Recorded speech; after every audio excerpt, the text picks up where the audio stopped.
Well, my friends, this child, Papai Bormon, age about 13 years, 13 বছর বয়স, from Ashokgram থেকে আসছে। মাত্র 13 বছর বয়স এই বাচ্চাটির। এই বয়সে শরীরে ব্যথার সমস্যা, তাও আবার 2-1 দিনের নয়, মোটামুটি কত বছর থেকে সমস্যা তোমার জন্য ছিল? 6 থেকে 7 বছর। এই ছোট বাচ্চাটি 6 থেকে 7 বছর ধরে এর ব্যথার সমস্যা। কিসের ব্যথা?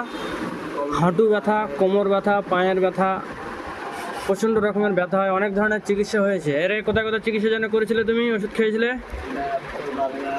বালুঘাট। তারপর কম ছিল না? কোথাও অনেক ধরনের চিকিৎসা হয়েছে, সাপনগর, বালুঘাট, সব জায়গায় চিকিৎসা হয়েছিল। কোনো ধরনের কোনো ইমপ্রুভমেন্ট, উন্নতি হচ্ছিল না। আর সব থেকে বড় কথা, এত কম বয়সে ব্যথার সমস্যা। তো আমার খোঁজ পেয়ে এসে আসছিলো, ওষুধ দেওয়া হয়েছে 13 তারিখে দেওয়া হয়েছিল ওষুধ, 13/6/2025। তো একবার ওষুধে 13 তারিখ, আজকে হচ্ছে কত তারিখ? 16। মাত্র 3-4 দিন হলে ওষুধ নিয়ে যাওয়া, তাই তো? 3-4 দিন ওষুধ নিয়ে যেতে তার ব্যথা যে টেনে ধরতো, হাত পা হাঁটু ব্যথা করতো, কোমর ব্যথা করতো, সমস্ত কিছুতে অনেকটাই উন্নতি এবং ইমপ্রুভমেন্ট হয়েছে, তাই তো? এখন কেমন আছো তুমি? কতটা ভালো আছো? অনেকটা। এর আগে কোথাও কমেনি, তাই তো?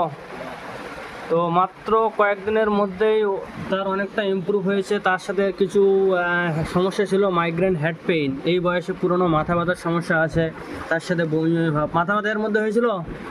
মাথা ব্যথাটাও এর মধ্যে হয়নি। মাত্র কনস্টিটিউশনাল চিকিৎসা দেওয়া হয়েছে, একটি মাত্র ওষুধেই তার এই মাইগ্রেনের সমস্যাটা অনেকটা ইমপ্রুভ, তার ব্যথার সমস্যাটা অনেকটা উন্নতি। আশা করা যায় আর 2-1 বার ওষুধ নিয়ে গেলে এই বাচ্চা ছেলেটি পার্মানেন্টভাবে ঠিক হয়ে যাবে।